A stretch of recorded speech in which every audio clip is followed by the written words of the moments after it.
ಗೊತ್ತಾಗ್ಲಿಲ್ಲ ಯಾರು ಅಂತ. ನಾನ್ಯಾರೋ ಹೊಸಬ್ರು ಅಂತ ಭಾವಿಸಿಕೊಂಡದ್ದು. ಅಲ್ಲ ಈ ಮುಖ ಇದು ಬಹಳ ಹಳೆ ಮುಖ ಅಲ್ವಾ? ಅದೇ ಅದೇ ನೀನ್ ನಮ್ಮ ಮೇಳದವಳಲ್ವೇನು? ಒಂದೇ ಮೇಳದವರಲ್ಲ ಮತ್ತೆ ಮತ್ತೆ ಹೌದು, ಅವರೆಲ್ಲ ಬೇರೆ ಬೇರೆ ಮೇಳದವರು, ಅಪರೂಪಕ್ಕೊಮ್ಮೆ ಸಿಗುವುದು. ಹೌದು ಹೌದು. ಅಂದ್ರೆ ಯಾಕೆ? ಭೀಮಸೇನರಿಗೂ ಬೇರೆ ಹೆಂಡತಿ ಇದ್ದಾರೆ, ಪಾರ್ಥ ಮಹಾಶಯರಿಗೂ ಬೇರೆ ಹೆಂಡತಿ ಇದ್ದಾರೆ. ನಾವು ಹಾಗಲ್ಲ, ಒಂದೇ ಮನೆಯಲ್ಲಿ ಒಂದೇ ಅಡುಗೆಯಲ್ಲಿ ಊಟ ಮಾಡುವವರು. ಹೌದು ಹೌದು. ಈ ರೀತಿ ಬಂದಿಯಲ್ಲ ನೀನು. ಯಾರೇ ನೀರೇ, ಯಾರು ನಿನ್ನನ್ನು ಕಳಿಸಿಕೊಟ್ಟದ್ದು? ಅಲ್ಲ, ಯಾರಿಗಾಗಿ ನೀನು ಬಂದದ್ದು ಹೇಳಬಹುದೇ ಲಲಿತಾಂಗಿ? ಹೇಳ್ಬಹುದಾ? ಗೊತ್ತಾಗ್ಲಿಲ್ಲ. ಇಲ್ಲಪ್ಪ, ಗೊತ್ತಾಗ್ಲಿಲ್ವಾ?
ನೋಡುವಾಗ ನೀನಾಗಿ ಬಂದದಂತ ಕಾಣುದಿಲ್ಲ ಮಾತ್ರ. ಅಕ್ಕ, ಇಂತಹ ಒಂದು ಸನ್ನಿವೇಶ ಒದಗಿ ಬರ್ತಾ ಎನ್ನುವ ಆಲೋಚನೆ ಮಾಡಿರ್ಲಿಲ್ಲ. ನೀವು ಹೇಳಿದ ಹಾಗೆ ಒಂದೇ ಮೇಳದಲ್ಲಿ ಇದ್ದವರು, ಮತ್ತೆ ಹೌದು ಒಂದೇ ಮನೆಯಲ್ಲಿ ಇರುವುದು, ನಾವು ಒಂದೇ ಮಡಿಕೆ ಅನ್ನ ಊಟ ಮಾಡುವುದು ಈ ಕ್ಷೇತ್ರದಲ್ಲಿ. ಮತ್ತೆ ಈ ಹೊತ್ತಿಗೆ ಈ ತೆರನಾಗಿ ಮುಖಾಮುಖಿ ನಾನು ಭಾವಿಸಿ ನಿರೀಕ್ಷೆ ಇರ್ಲಿಲ್ಲ ನೀನ್ ಬರ್ತೀಯ ಅಂತ. ಖಂಡಿತ ಬರ್ಬೇಕಾಗಿ ಬಂತು. ಯಾಕೆ ಅಂತ? ನಾನು ಶಸ್ತ್ರವಿದ್ಯೆಯನ್ನು ಬಲ್ಲವಳು, ಆದ್ರೆ ಈ ತೆರನಾಗಿ ಪ್ರಯೋಗ ಮಾಡೋದಕ್ಕೆ ಅವಕಾಶವೂ ಸಿಗಲಿಲ್ಲ. ಓಹೋ ಅಕ್ಕ, ಏನು ಪ್ರಶ್ನೆ ಕೇಳ್ತೀಯ? ಯಾರಿಗಾಗಿ ಬಂದದ್ದು ಅಂತ ಇನ್ನೆಲ್ಲ ಕೇಳ್ತೇನೆ. ಏನು?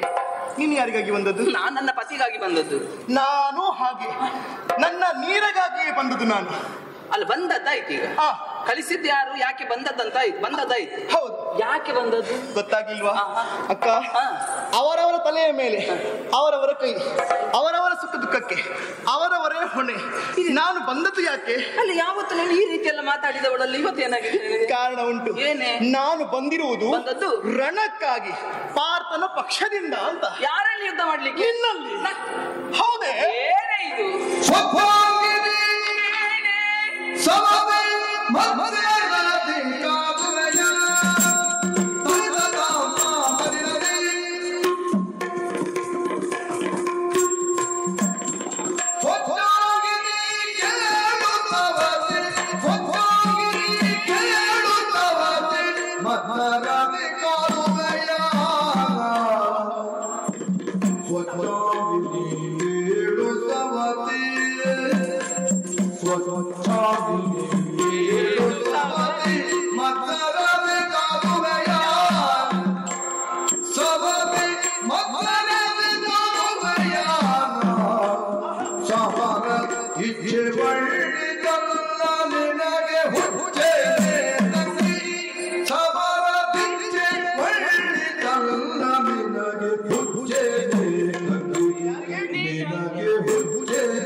ಶಕ್ತಿ ಸಾಮರ್ಥ್ಯ ಉಂಟು ಅಂತಾದೆ ನೋಡುವ ಕಾಡಿಯಾಗಿ ಘೋರ ಕೊಡು.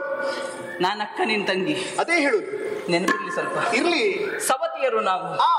ಓ ಸ್ವಚ್ಛಾಂಗಿ ಅಕ್ಕ, ನಾವು ಯುದ್ಧವನ್ನು ಮಾಡಿದ್ರೆ ಏನಾಗುತ್ತದೆ? ಲೋಕಾಪವಾದಕ್ಕೆ ನಾವು ಎದುರಾಗಬೇಕಾಗ್ತದೆ. ಅವರು ಆಡುವ ಮಾತನ್ನು ನಾವು ಕೇಳಿಸಿಕೊಳ್ಳಬೇಕಾಗ್ತದೆ. ಸ್ವಚ್ಛಾಂಗಿ ಕೇಳೆ, ಸವತಿ ಮತ್ಸರ. ಸವತಿಯರು ಕಾದಾಡ್ತಾ ಇದ್ದಾರೆ. ಲೋಕಕ್ಕೆ ಬುದ್ಧಿ ಹೇಳಬೇಕಾದವರು ಅವರೇ ಇಂದು ಹೋರಾಟವನ್ನು ಮಾಡ್ತಾ ಇದ್ದಾರೆ. ನಮ್ಮನ್ನು ನೋಡಿ ಉಳಿದವರು ಕಲಿಯಬೇಕು, ಆದರ್ಶರಾಗಿರ್ಬೇಕು ಅಂತ. ಯಾವ್ದು ಹೊಡೆದಾಟ ಅದಲ್ಲ, ಅನ್ಯೋನ್ಯತೆಯಾಗಿರ್ಬೇಕು ಅಂತ ಆದ್ಮೇಲೆ ಸವತಿಯರಾಗಿ ನಾವಿಂದು ಹೋರಾಟವನ್ನು ಮಾಡುವುದು ಸರಿಯಲ್ಲ. ಸವತಿ ಮಾತಾಡಿ ಒಳ್ಳೆ ಸಮರ ದಿಚ್ಚೆ ಒಳ್ಳಿತಲ್ಲ. ನಿನಗೆ ಹುಚ್ಚೇನೆ? ಯಾರಿಗೆ? ನಿನಗೆ ಹುಚ್ಚು ಅಂತ ಹೇಳುವುದಾ? ನೀನಾಗಿ ಬಂದದಲ್ಲ, ನಾನು ಹೇಳಬೇಕಿತ್ತ ಪದ ಪ್ರಯೋಗ. ನಿನ್ನನ್ನು ಕಳಿಸಿಕೊಟ್ಟದೆನ್ನುವುದು ಸ್ಪಷ್ಟವಾಯಿತು. ಅವರೆಲ್ಲ ನಮ್ಮ ಮೇಳದವರಲ್ವೇ? ಅಲ್ವಾ? ಇಲ್ಲ ಇಲ್ಲ, ಅವರೆಲ್ಲ ಹೇಳ್ತಾರೆ ಗಂಡಸರು, ಅವರದ್ದೇ ಒಂದು ಮೇಳ ಇರ್ತದೆ. ಅವ್ರು ಹೇಳಿದ್ದೆಲ್ಲ ನಂಬಲಿಕ್ಕೆ ಆಗುದಿಲ್ಲ. ನಿನಗೆ ಹೇಳಿದ್ದು ಹಾಗೆ ಆಯ್ತು. ನಾವು ಒಂದೇ ಮೇಳದವರಲ್ಲ, ಹೊಂದಾಣಿಕೆ ಮಾಡಿಕೊಳ್ಳುವ. ಇಲ್ಲಿಗೆ ನಿಲ್ಲಿಸಿ ಬಿಡು ಸಮರವನ್ನು. ನಿಲ್ಲಿಸೋಣ, ಪಾರ್ಥನ ಬಳಿಗೆ ಹೋಗುವ. ತಪ್ಪಾಯ್ತು ಅಂತ ಕಾಲಿಗೆ ಸಾಕು, ಇಲ್ಲಿಗೆ ಮುಗಿಸಿ ಬಿಡ್ತೇನೆ ನಾನು. ಆಯ್ತು, ಬರ್ತೇನೆ. ಬರ್ತೇನೆ. ಅಲ್ಲಿಗೆ ಪ್ರಕರಣ ಮುಗಿಲಿಲ್ಲ. ಮತ್ತೆ ಆದಿ ಎಲ್ಲಾಗಿದೆಯೋ ಅಲ್ಲೇ ಅಂತ್ಯ ಆಗಬೇಕು. ಪಾರ್ಥನ ಬಳಿಗೆ ನಾನು ಬರ್ತೇನೆ, ಕ್ಷಮೆ ಕೇಳ್ತೇನೆ. ನಂತರ ಭೀಮನ ಬಳಿಗೆ ಹೋಗ್ಬೇಕು. ಹೋಗಿ ಒಪ್ಪಿಕೊಂಡ ಅಂತ ಕೇಳಿ ಬಾ, ಹೋಗು. ಅವರಿಗೆ ಬಿಟ್ಟದಲ್ವೇ? ಯಾರ್ಯಾರಿಗೆ ಬಿಟ್ಟದೆಲ್ಲ ಅವರವರಿಗೆ, ನಮಗೆ ಬೇಕಾದದ್ದು ಮಾತ್ರ ನಾವು ಇಟ್ಕೊಳ್ಳುದು. ನಾವು ಸಾಧ್ಯ ಆದ್ರೆ ಒಂದು ಮಾಡೋಣ. ಹಾಗಾಗುದಿಲ್ವಲ್ಲ? ಯಾಕಾಗುದಿಲ್ಲ? ಮಾಡಿದ್ದು ತಪ್ಪಾಯ್ತಂತ ನಾನು ಪಾರ್ಥನ ಕಾಲನ್ನು ಕಟ್ಟಿಕೊಂಡೆ ಅಂತ ಆದ್ರೆ ಪಾರ್ಥ ತಪ್ಪಾಯ್ತಂತ ಭೀಮಸೇನರ ಪಾದವನ್ನು ಕಟ್ಟಿಕೊಳ್ಬೇಕು. ಪ್ರಕರಣ ಮುಗಿತದಲ್ಲಿ. ಅದಾಗುದಿಲ್ಲ. ಆಗುದಿಲ್ವಾ? ಮತ್ತೆ ಸಮರದ ಇಚ್ಛೆ ಒಳ್ಳಿತಲ್ಲ, ಹುಚ್ಚ ನಿನಗೆ.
ಕಾಪಾಡಿದುದಕ್ಕೆ